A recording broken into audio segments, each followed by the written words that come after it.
Now, your CBS 47 pinpoint weather forecast. Good morning, everybody, and we're taking a look at some pictures sent in by our producer, Wes Severson. He went up to the Eastern Sierra, was hiking and camping over there, and look at this beautiful shot of the lakes he got up there. Up toward the Mammoth area, absolutely beautiful weather up in the mountains right now. Temperatures have been in the 70s, a little cool overnight, and this is June Lake. Look how pristine it is with the reflection of the mountain in the background there. So thanks to Wes for sending in his pictures. You can always send yours to weather at CBS47.TV. It's so cool what you can find up in our local mountains, and so many people don't go check it out, so you might want to check it out. It's going to be especially nice over the coming days up there. We hit 80 in Shaver yesterday. Today we'll see similar temperatures, 70s for the higher elevations versus the 90s we've been seeing for the valley floor recently, even 90s in the foothills yesterday, and temperatures will be similar for us again today.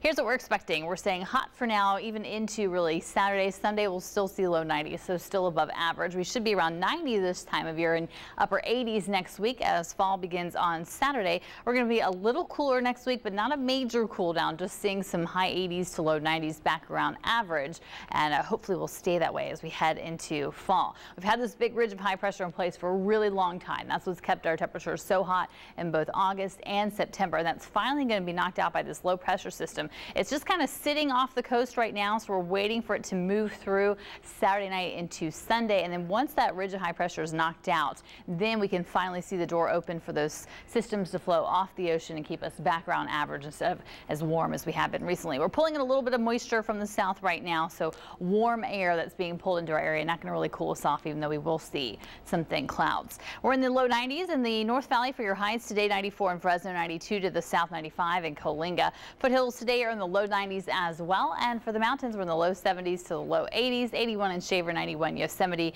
and 72 in Sequoia National Park.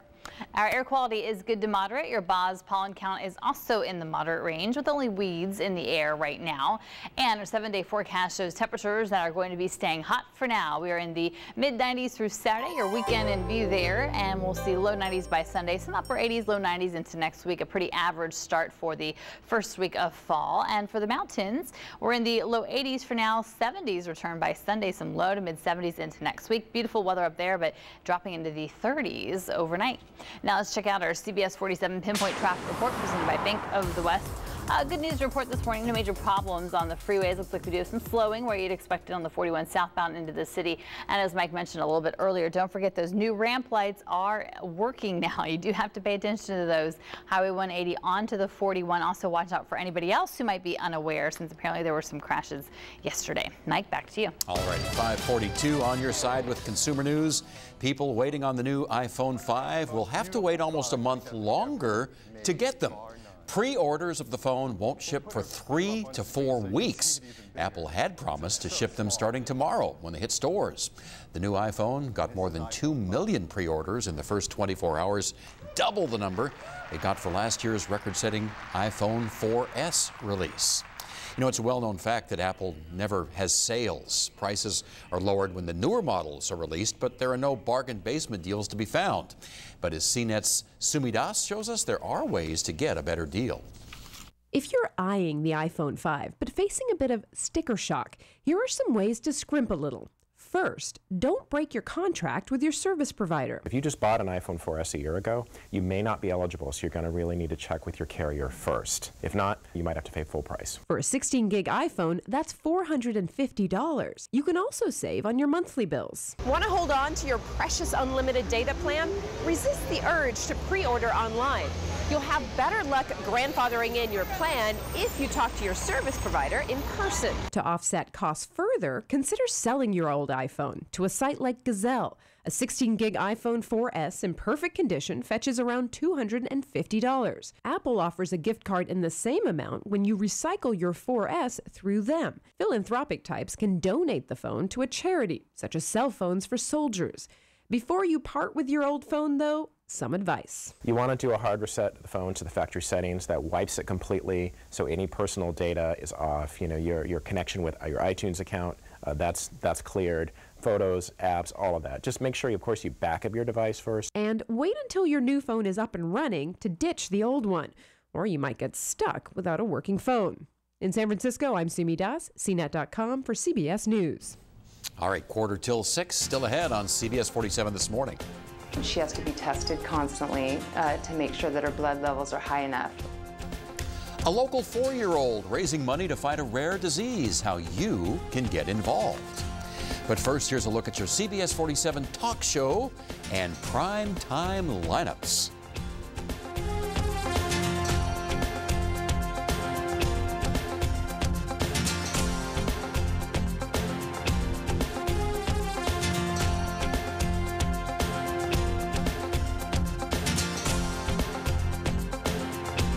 Trade-in days at all Evans on your side companies. Well, thanks to the generosity of you, our viewers, our CBS 47 collection drive was, you know what, it wasn't a big success, it was a huge success.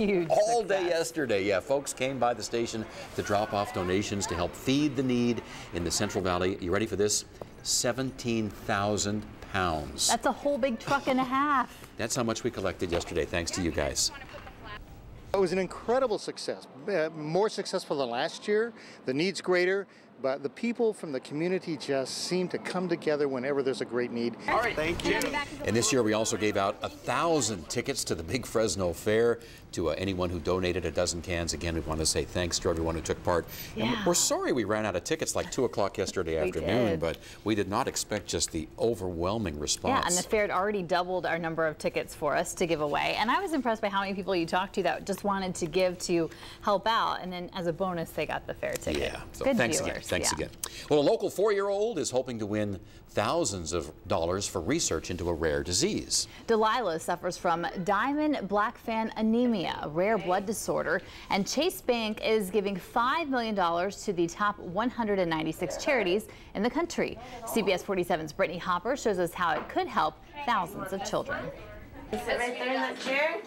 4-year-old Delilah Loesch spends a lot of time at the hospital. That's because at 8 months old, her parents found out Delilah was diagnosed with a rare blood disorder. She has to be tested constantly to make sure that her blood levels are high enough. She's on drugs, so we have to monitor the effects of those drugs. It can have a lot of different side effects. Delilah is so used to getting poked by needles, she doesn't even cry as her mom proudly watches her. Good job! Delilah suffers with diamond black fan anemia, a potentially fatal blood disorder that's so rare not much research is being done to find a cure. I think that anyone who's a parent understands that you would literally get up on a rooftop and shout from the rooftop, "We need a cure." So. Because so few people suffer from the disorder, the DBA Foundation is very small and relies on bake sales, car washes, and other fundraisers to raise money. CBS 47's medical expert, Dr. Dave, says it's difficult to find new treatments when not much research is being done. Rare diseases, it's difficult to do effective research that gives us statistical significance in something called a clinical trial.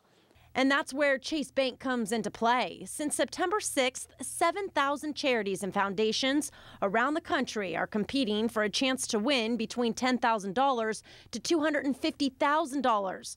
The winners are determined by people voting at Chase Bank and on Facebook. The DBA Foundation is currently in the top 10 to win some money. High five. Good job. $100,000 literally could be the difference between life or death for our kids. In Fresno, Brittany Hopper, CBS 47, on your side. Okay, so here's the deal. The Facebook voting ended last night, but you can still donate through the website. Just go to CBS47.tv, our website.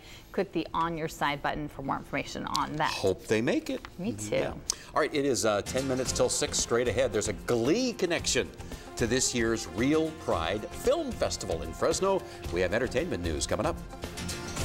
Lindsay Lohan has another brush with the law, and Katy Perry is getting ready to perform for the president here at the Nokia Theater. I'm Teresa Garcia in Los Angeles. I'll have those stories and more coming up in today's Eye on Entertainment.